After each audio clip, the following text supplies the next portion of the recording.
트레저와 함께 달려 Ready for action let's go 추억 건물을 찾으러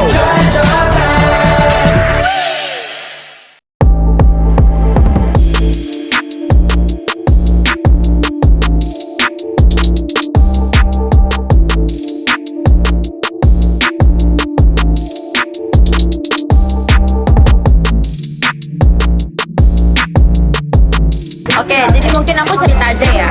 Jadi kalau Kopma Unila itu berdiri sebagai UKM tingkat universitas, tapi bukan juga sebagai UKM doang. Kopma Unila itu berdiri sebagai koperasi. Kamu pasti udah tahu kan, udah belajar juga koperasi itu bentuknya ada apa gitu. Nah, kalau Kopma Unila bentuknya itu adalah koperasi primer. Nah, jenisnya adalah koperasi konsumen. Jadi berbasisnya kita punya usaha nih gitu. Jadi basicnya memang untuk anggotanya, untuk kita juga punya konsumen gitu. Jadi bentuknya adalah koperasi primer, jenisnya koperasi konsumen gitu. Tapi di balik itu semua kita berdiri sebagai UKM. Jadi kita harus punya kegiatan juga, punya anggota yang sangat banyak. Kopma Unila itu banyak banget anggotanya gitu. Terus juga koperasi Kopma Unila itu berbadan hukum gitu. Jadi kita tuh sebenarnya setara dengan Unila gitu. Misalkan nih kita mau ngajuin banding atau kita masuk ke pengadilan, sifatnya tuh kita sama-sama gitu, karena Kopma sendiri itu berdiri sebagai koperasi itu punya badan hukum gitu. Itu sih kalau secara singkat tentang Kopma ya.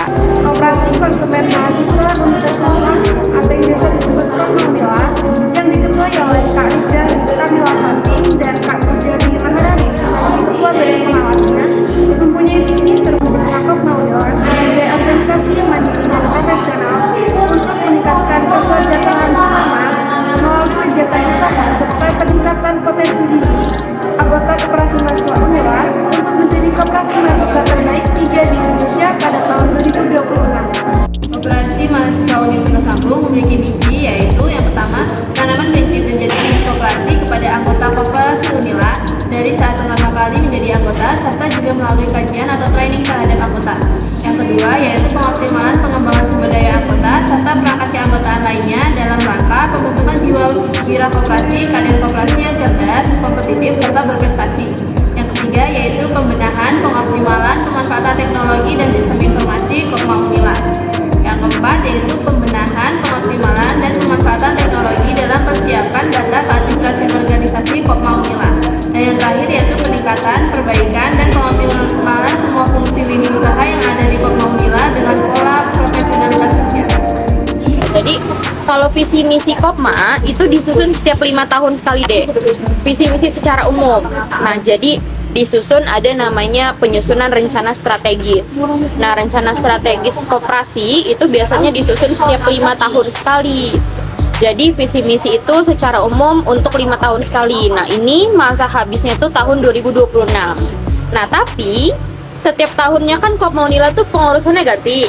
Nah, setiap tahunnya tuh punya juga visi misi ketua umum namanya gitu. Jadi karena aku baru dilantik, terus habis itu aku harus mempunyai visi tahun 2024 ini, visi misi ketua umumnya apa. Nah, acuannya dari Renstra tadi gitu. Itu kalau untuk visi misi dari Kopma Unila. Kalau motonya ada nggak, Kak? Moto ya, moto Kopma Unila tuh sebenarnya lebih ke moto pribadi masing-masing sih ya. Kalau moto yang untuk Kopma Unila general itu nggak ada. Jadi kalau Kopma itu berasaskan gitu ya, ada asas kekeluargaan.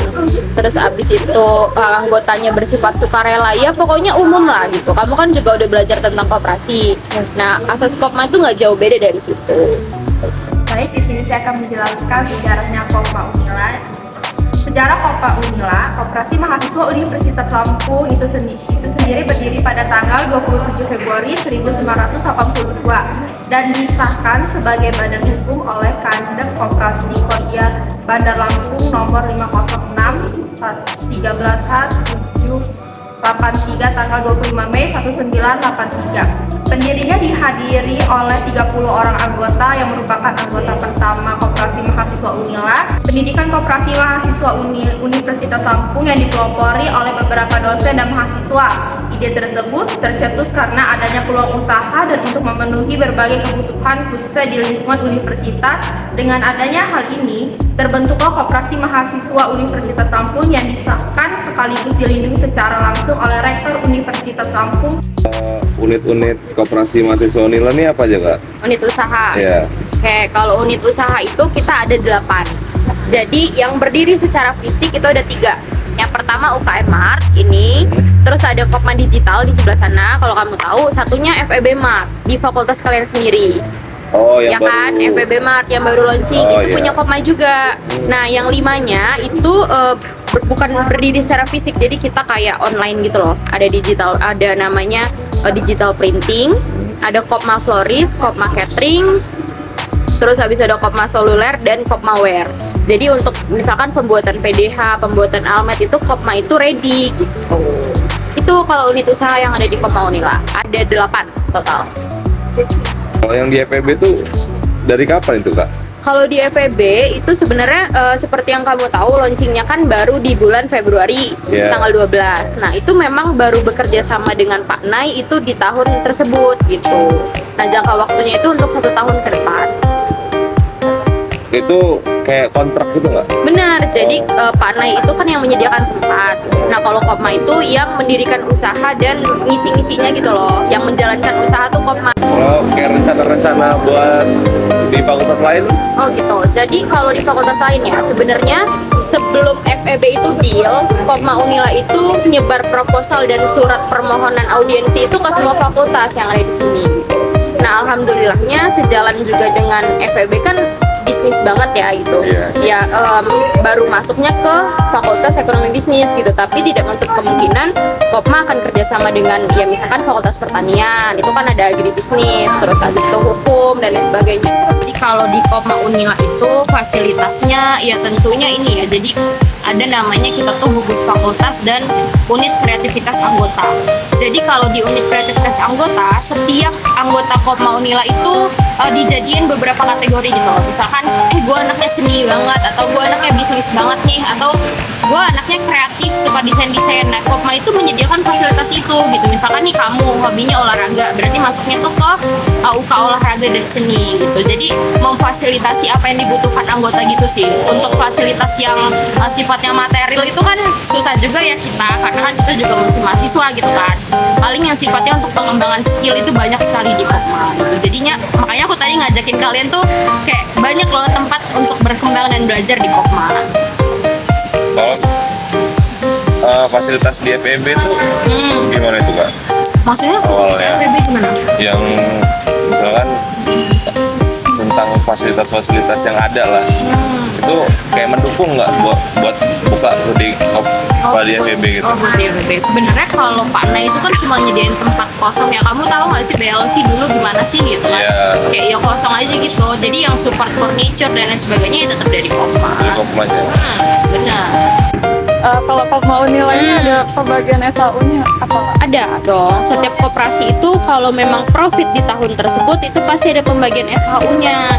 Nah, SHU kita pada tahun 2023 kemarin per 31 Desember itu mencapai 17 juta yang dibagiin sama anggota. Bukan dong, maksudnya 17 maksudnya 17 juta itu adalah SHU untuk dibagiin ke anggota.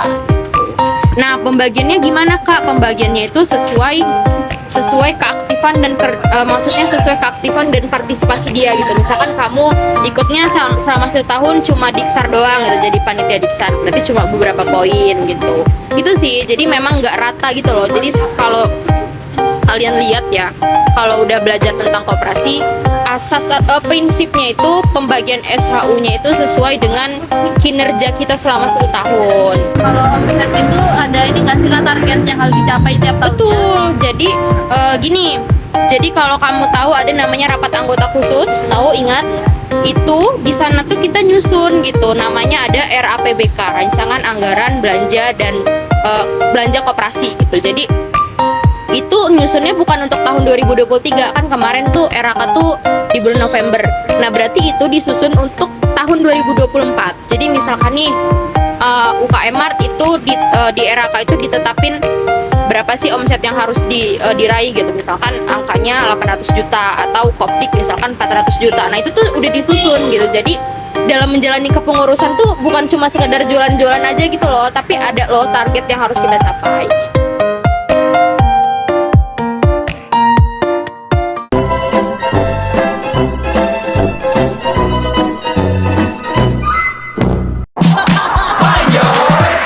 그래 좋아 함께 달려 Ready for action, let's